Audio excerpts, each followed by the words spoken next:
యొక్క ప్రభుత్వ మనుగడకు ఈ ఎన్నికల్లో గెలవకపోతే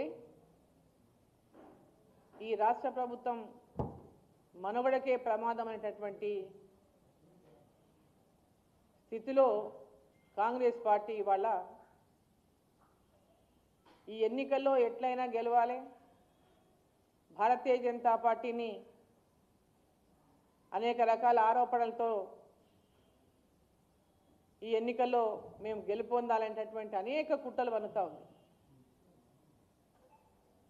అటు టీఆర్ఎస్ పార్టీ కానీ బీఆర్ఎస్ పార్టీ, అటు బీఆర్ఎస్ పార్టీ కానీ ఇటు కాంగ్రెస్ పార్టీ కానీ రెండు కూడా లోపల ఏకమై ఎట్టి పరిస్థితుల్లో ఇక్కడ బీజేపీని గెలవకుండా అడ్డుకోవాలనేటటువంటి ప్రయత్నాన్ని ముమ్మరంగా చేస్తున్నారు.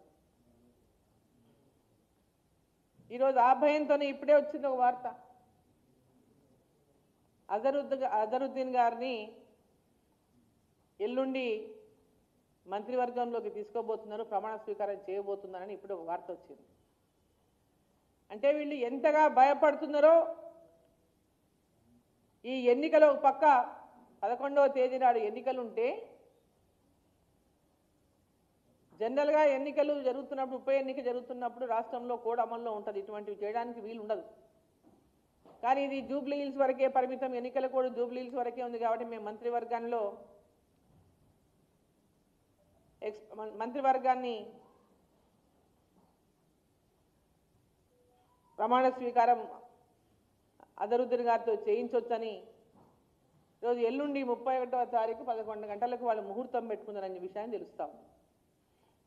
అంటే ఇదంతా చూస్తుంటే కాంగ్రెస్ పార్టీకి వాళ్ళకు ఓడిపోతామనేటటువంటి భయం పట్టుకున్నది. ఖచ్చితంగా కాంగ్రెస్ పార్టీ ఎన్నికల్లో ఓడిపోబోతున్నది అనేటటువంటి విషయం కూడా స్పష్టమైంది.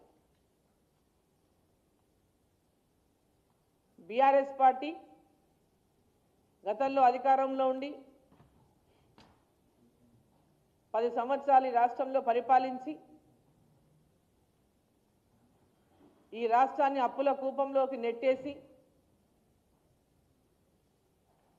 ఎక్కడైతే ఎన్నికలు జరుగుతున్నాయో ఆ ప్రాంతంలో కూడా మనం ఎన్నికల ప్రచారం సందర్భంగా మనం పోయి చూస్తుంటే కనుక అక్కడ ఉన్నటువంటి పరిస్థితులు అధ్వానమైనటువంటి పరిస్థితులు ఉన్నాయి. ఇల్లు లేనటువంటి వాళ్ళు, డ్రైనేజీలు లేవు, రోడ్లు లేవు, గతుకుల గుంతల రోడ్లు, ఉండడానికి ఇండ్లు లేవు, అనేక మంది. కానీ ఈ ప్రాంతాల్లో పెద్ద ఎత్తున ఉపాధిని వెతుక్కుంటూ ఈ ప్రాంతానికి వలస వచ్చిన వాళ్ళే ఎక్కువ ఉన్నారు. ఈ ప్రాంతంలో జూబ్లీహిల్స్ ప్రాంతంలో బోరబండ కానీ, రైమత్ నగర్ కానీ, కార్మిక నగర్ కానీ, జవహర్ నగర్ కానీ, వయంగల్ నగర్ కానీ, ప్రాంతంలో అనేక ప్రాంతాలు, ఈ నియోజకవర్గంలో అనేక ప్రాంతాల్లో పెద్ద ఎత్తున ఉపాధిని వెతుక్కుంటూ ఆ ప్రాంతాల్లో నివసిస్తూ వివిధ రాష్ట్రంలోని వివిధ ప్రాంతాల నుంచి ఉన్నారు, ఉమ్మడి రాష్ట్రం నుంచి కూడా వివిధ ప్రాంతాల నుంచి ఉన్నారు. ఇక్కడ అనేక సంవత్సరాలుగా అక్కడ వాళ్ళు జీవిస్తూ ఉన్నారు. వారందరూ కూడా గత 10 సంవత్సరాలు కేవలం మాటలతోనే వాళ్ళు పొట్ట నింపితే ఇప్పుడు అధికారంలోకి వచ్చినటువంటి ప్రభుత్వం 6 గ్యారెంటీల పేరు మీద మోసం చేసి అధికారంలోకి వచ్చింది ఇప్పుడు ఉన్నటువంటి కాంగ్రెస్ ప్రభుత్వం. ఇంకొక నెల రోజులైతే 2 సంవత్సరాలు అవుతుంది వీళ్ళు అధికారంలోకి వచ్చి ఏం ఎలగబెట్టకపోగా 6 గ్యారెంటీల మీద ప్రజలను మోసం చేసి ఆ ప్రాంతంలో రోడ్లే లేదు, ఆ ప్రాంతంలో డ్రైన్లే లేదు, ఆ ప్రాంతంలో ఇండ్లు లేని వాళ్ళకి ఇండ్లు ఇవ్వలేదు. ప్రతి 18 సంవత్సరాలు నిండినటువంటి మహిళకు ప్రతి ఇంట్లో 2,500 రూపాయలు ప్రతి మహిళకు ఇస్తామనేటువంటి హామీని నిలబెట్టుకోలేదు. ఇప్పటిదాకా 2,000 పెన్షన్ 4,000 చేస్తామనేటువంటి మాట నిలబెట్టుకోలేదు. వికలాంగులకు 6,000 రూపాయల పెన్షన్ చేస్తామన్న మాట నిలబెట్టుకోలేదు. చదువుకున్నటువంటి నిరుద్యోగులకు ఎంతోమంది ఉపాధి కోసం హైదరాబాద్లో నివసిస్తూ ఉన్నారు. ఆ ప్రాంతాల్లో హైదరాబాద్ వలస వచ్చి ఆ ప్రాంతంలో నివసిస్తూ అక్కడ ఇక్కడ ఏదో పనులు చేస్తూ కూలి పనులు చేస్తూ బతుకుతూ ఉన్నారు. గ్రాడ్యుయేట్ చేసినటువంటి పిల్లలు వాళ్ళు నిరుద్యోగులకు ఉద్యోగాలు ఇస్తాం, లేకపోతే నిరుద్యోగ భృతి ఇస్తాం, నెలకు 4,000 మాటలు కూడా నిలబెట్టుకోలేదు. అమ్మాయిలు డిగ్రీ చేస్తున్నటువంటి అమ్మాయిలకు కాలేజీలకు పోవడానికి ఎలక్ట్రిక్ స్కూటర్ ఇస్తామనేటటువంటి మాట కూడా నిలబెట్టుకోలేదు. పై చదువుల కోసం బ్యాంకు ద్వారా 5 లక్షల రూపాయల లోన్లు ఇప్పిస్తామనేటటువంటి మాట వితౌట్ ఎనీ గ్యారంటీ ఇప్పిస్తామనే మాట నిలబెట్టుకోలేదు. ఇండ్లు ఇవ్వలేదు.